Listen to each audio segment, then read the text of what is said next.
Mr. Beat presents Presidential Elections in American History.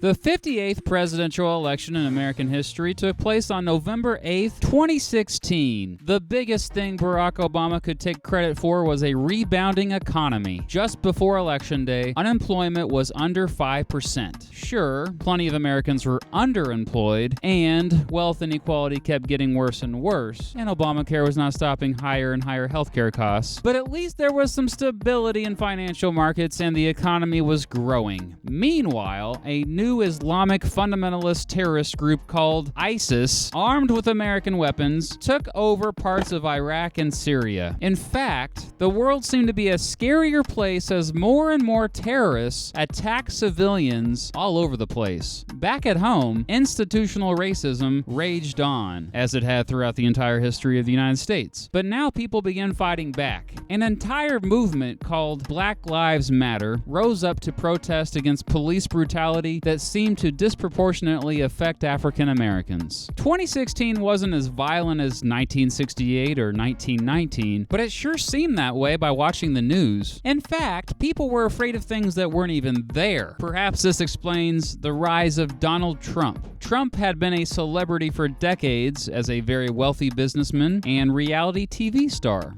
Bradford, you're fired. Oh my God, oh my God, oh my God, oh my God.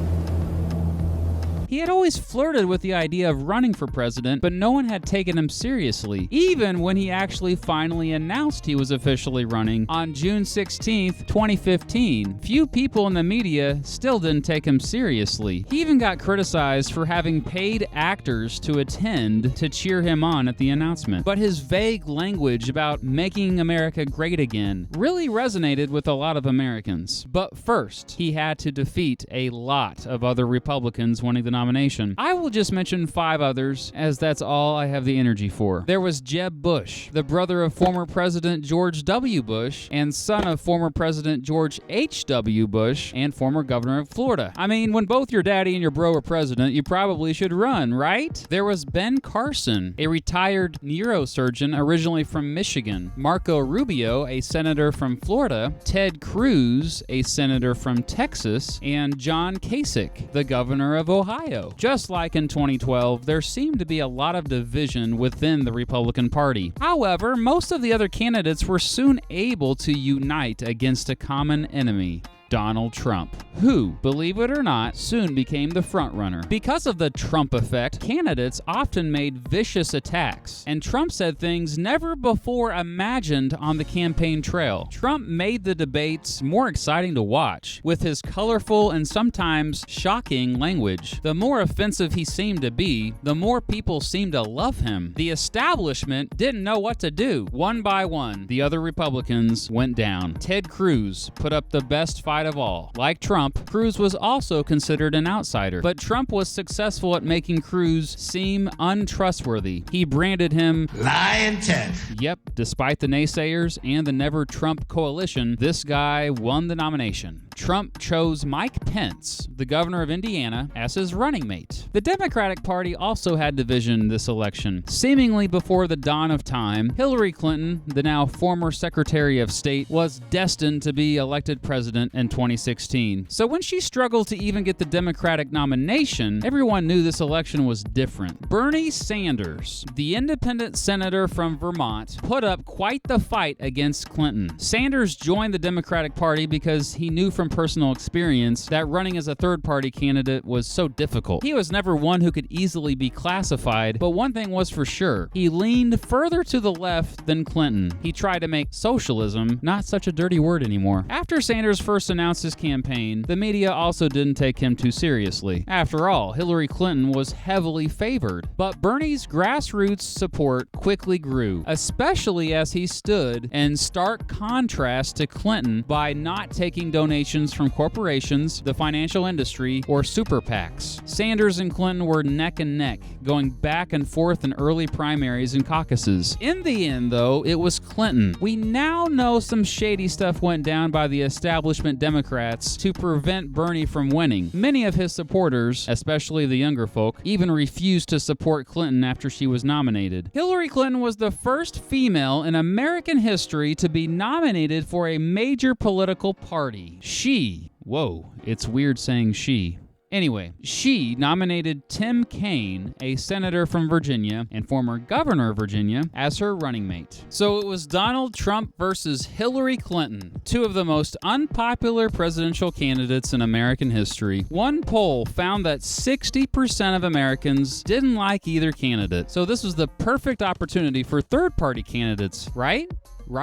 Well, the dude who had the best chance to take on the two major political parties, at least early on, was Gary Johnson, the former governor of New Mexico. He ran in 2012 and got just 1% of the popular vote then, but in July, he was polling as high as 13% nationwide, probably mostly due to the fact that people hated Clinton and Trump so much. Johnson gained more credibility when he got on the ballot in all 50 states and chose Bill Weld, the respected former governor of Massachusetts, as his running mate. The two campaigned as a team who hoped to share duties running the country, sort of as a 2-for-1 deal. Another third-party candidate also saw a surge in popularity. Jill Stein, a doctor from Massachusetts, polled as high as 5% in the summer, as many former Bernie Sanders supporters now supported her. Stein also ran in 2012 but didn't do so well that time. She nominated Ajamu Baraka, an activist from Chicago, as her running mate. But both Johnson and Stein lacked the money of the Republicans and Democrats, and were attacked quite a bit by the media, bringing up the spoiler myth quite a bit. Johnson certainly didn't help himself when he couldn't think of a world leader he liked, or when he didn't know a city in Syria devastated by the civil war going on there right now. And Jill Stein was attacked for beliefs she didn't even have. So most Americans were dreading the results, because they knew it would be either this dude or this chick. Trump seemed at times a bit racist, misogynistic, and xenophobic, but he appealed to people because he wanted to drain the swamp, meaning get rid of the special interests in Washington. He also ran a masterful campaign. Hillary Clinton had the benefit of not being Trump. Sure, she got associated with being a part of the establishment, straight up broke the law by mishandling classified information when she was Secretary of State, and probably had some shady dealings involving the Clinton Foundation. But she spoke in more universal terms, and many women were inspired to finally get their chance to vote the first female president into office. To add to the drama, late in the race, a dude named Evan McMullen entered as a last-minute attempt for the Never Trump movement. McMullen, a former CIA officer, leaned more conservative, but ran as an independent. His main goal was to win his home state of Utah, and maybe deadlock the Electoral College so that Congress would have to decide the winner. Weeks before the election, he was actually beating Clinton and had tied Trump in one poll there. His running mate was Mindy Finn, a digital media strategist from Texas. According to my research, McMullen and Finn were the second youngest presidential ticket ever, next only to McClellan and Pendleton in 1864. Clinton was leading in the polls for most of the summer and fall, but her lead had tightened right before Election Day.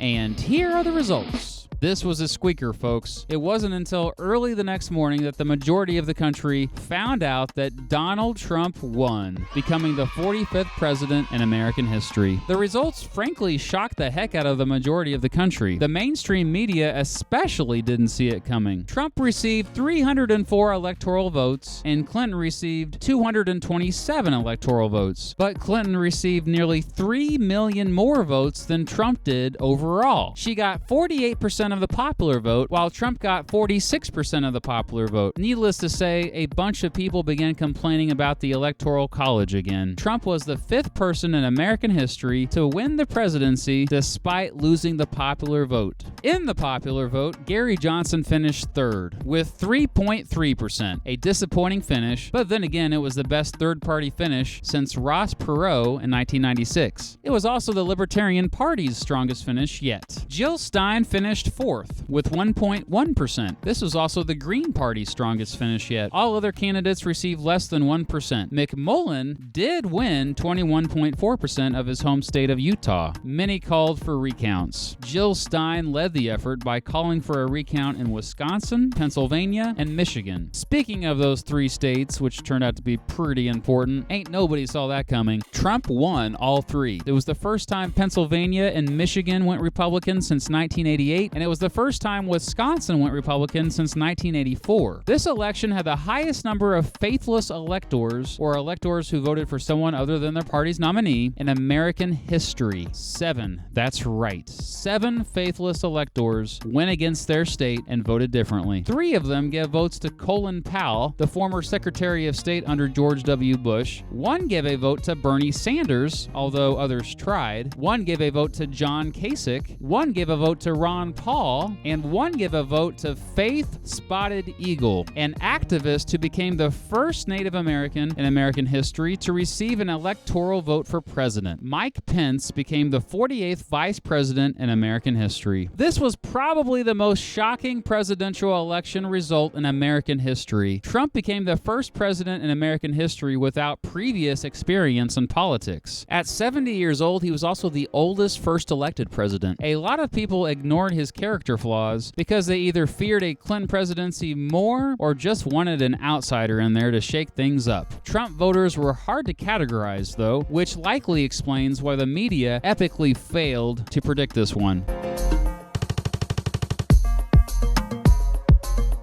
I'll see you for the next presidential election, buddy.